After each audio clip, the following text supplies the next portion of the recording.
1 தேதி சனிக்கிழமை நடைபெற இருக்கும் இந்த நாட்டின் 9வது ஜனாதிபதி தேர்தலிலே தமிழ் தேசிய கட்சிகளும்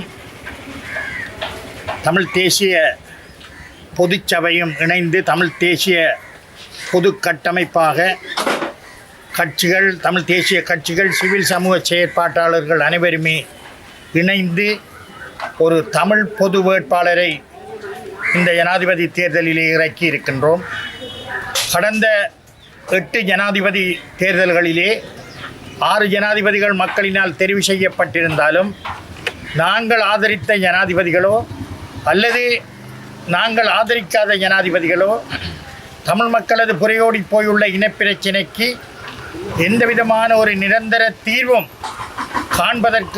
காண்பதற்கு முயற்சிக்காத வேளையிலே தான் நாங்கள் இந்த 9வது ஜனாதிபதி தேர்தலிலே எங்களது ஒற்றுமையை நாங்கள் ஒன்றாக தொடர்ச்சியாக இருக்கின்றோம், எங்களது இனப்பிரச்சினைக்கு ஒரு நிரந்தர தீர்வு இன்னும் கிடைக்கவில்லை என்பதை மீண்டும் ஒரு முறை இந்த தேசத்திற்கும் சர்வதேசத்திற்கும் ஒன்றாக ஒரே அரசியல் குரலாக நாங்கள் எடுத்துரைக்க வேண்டும் என்பதற்காக இந்த தேர்தலிலே ஜனாதிபதியாக வர முடியாது என்று தெரிந்து கொண்டும் நாங்கள் ஒரு பொது வேட்பாளரை இறக்கி இருக்கின்றோம்.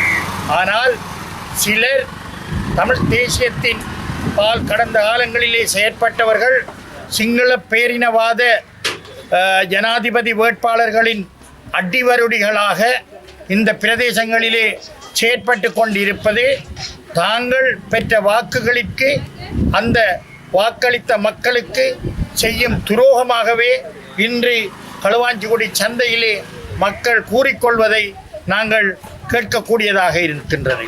இந்த பிரதேசத்திலே, இந்த சந்தையிலே நாங்கள் தேர்தலுக்கான பிரச்சாரத்தில் ஈடுபடும் போது மக்கள் கூறிக்கொள்வது, நாங்கள் எல்லாம் தமிழர்கள், வெல்லுகின்றமோ தோற்கின்றமோ நாங்கள் ஒன்றாக இருக்க வேண்டும் என்பதை நாங்கள் பறைசாற்றியே ஆக வேண்டும் என்று கூறுவது அவர்களுக்கு எதிர்காலத்திலே ஒரு பேரிடியாக, தலையிடியாக மாறும் என்பதில் எந்தவிதமான மாற்று கருத்தும் இல்லை. இன்று நாங்கள் இந்த தமிழ் பொது வேட்பாளருக்காக ஒன்றிணைந்திருக்கும் நாங்கள் எதிர்காலத்திலும் கூட தமிழ் மக்களது உரிமைகளை பெறுவதற்காக ஒன்றாக சேர்ந்து பயணிப்பதற்கு நாங்கள் தயாராக இருக்கின்றோம். அந்த வேளையில் தமிழ் மக்கள் கூட உணர்வார்கள், தங்களுக்காக போராடுகின்றவர்கள் யார், தங்களது உரிமைகளுக்காக போராடுவர்கள் யார், அல்லது தங்களது சுய விருப்பங்களுக்கு, சுய தேவைகளுக்காக அரசியலிலே தமிழ் மக்களது வாக்கை பெறுபவர்கள் யார் என்பதை அவர்கள் புரிந்து கொள்வார்கள். இந்த வேளையில் தமிழ் மக்களாகிய நாங்கள் ஒன்றாக எமது உரிமைகளை பெறுவதற்காக நாங்கள் அனைவரும் ஒன்றாக பயணிக்க வேண்டும். எங்களுடைய பொது வேட்பாளர் மட்டக்களப்பு மாவட்டத்தைச் சேர்ந்தவர். மட்டக்களப்பு மாவட்டத்திலே ஏனைய மாவட்டங்களை விட கணிசமான வாக்கை நாங்கள் அவருக்காக பெற்றுக் கொடுக்க வேண்டும். அந்த வகையில் அவருடைய சின்னமான சங்கு சின்னத்திற்கு மாத்திரமே நாங்கள் வாக்களித்து எங்களது ஒற்றுமையை உலகறிய செய்ய வேண்டும் என்று தயவாக கேட்டுக்கொள்கின்றோம். முதலாவதோ, 2வதோ, 3வதோ 3 விருப்பு வாக்குகள் இருக்கின்றது. விருப்பு வாக்குகள் என்கின்ற கதைக்கே இடமில்லை. ஒரே ஒரு புள்ளடி சங்குக்கு மாத்திரமே நாங்கள் இடுவதற்குத்தான் நாங்கள் மக்களை வேண்டி நிற்கின்றோமே தவிர இன்னும் ஒரு வேட்பாளரை நாங்கள் ஆதரிக்கும் மனநிலையில் இல்லை. 2வது 3வது வாக்குகளை அவர்களுக்கு கொடுப்பதாக இருந்தால் 1வது வாக்கையை நாங்கள் அவர்களுக்கு கொடுக்கலாம். ஏனென்றால் அவர்களது மக்களுடைய வாக்குகளினால் வெற்றி பெறட்டும், நாங்கள் ஒன்றாக எங்களது உரிமைகளுக்காக ஒருமித்து நிற்போம் என்பதுதான் எங்களுடைய எண்ணப்பாடு.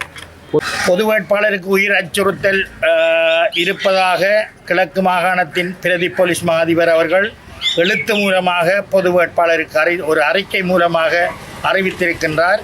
அதிலே வடகிழக்கைச் சேர்ந்த தமிழ் தேசிய கூட்டமைப்பின் 2 பாராளுமன்ற உறுப்பினர்களுடைய வெறுப்பும் இருப்பதாக, அவர்களினால் அச்சுறுத்தல் என்று அதில் கூறப்படவில்லை, அவர்கள் பொது வேட்பாளரிலே வெறுப்பாக இருக்கின்றார் என்பதையும் குறிப்பிட்டிருக்கின்றார் அந்த அறிக்கையிலே.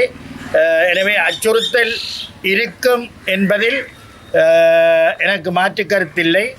ஏனென்றால் ஒவ்வொரு தேர்தல்களிலும் ஒவ்வொரு வேட்பாளர்களுக்கும் அச்சுறுத்தல் இருப்பது தான். ஆனாலும் இந்த ஜனாதிபதி தேர்தல் என்பது கடந்த காலங்களைப் போல் இல்லாமல் 2 முனை போட்டி அல்ல, 3 முனை போட்டி.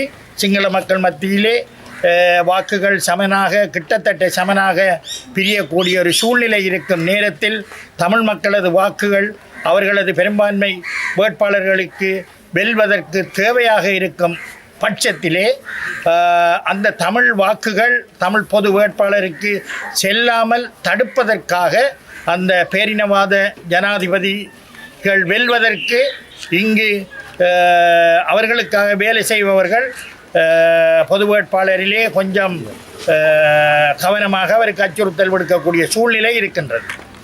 எங்களுடைய வாக்குப்பலம் அவர்கள் பொதுப்படையாக தமிழ் பொது வேட்பாளருக்கு எதிராக அவர்கள் கருத்து தெரிவிப்பதனால் இந்த தமிழ் பொது கட்டமைப்பின் பொது வேட்பாளருடைய வாக்குப்பலம் அதிகரித்திருப்பதாகத்தான் நாங்கள் கருதுகின்றோம். ஏனென்றால் குறிப்பாக யாழ்ப்பாணத்திலே வடமாகாணத்திலே பொது வேட்பாளருக்கான ஆதரவு பெருமளவு இருக்கின்றது. அதுவும் வேறு வேட்பாளர்களுக்கு குறிப்பாக இன்று சுமந்திரன் அவர்கள் சஜித் பிரேமதாச அவர்களை ஆதரித்து மானிப்பாயிலே நடைபெற்ற பொதுக்கூட்டத்திலே ஏறி பேசியிருக்கின்றார். சுமந்திரன் கூறிவிட்டார் என்பதற்காக சஜித் பிரேமதாசாவிற்கு வாக்களிக்க இருந்த தமிழ் மக்கள் கூட அதற்கு எதிராக இன்று பொது வேட்பாளருக்கு வாக்களிப்பதற்கு தயாராக இருக்கிறார்.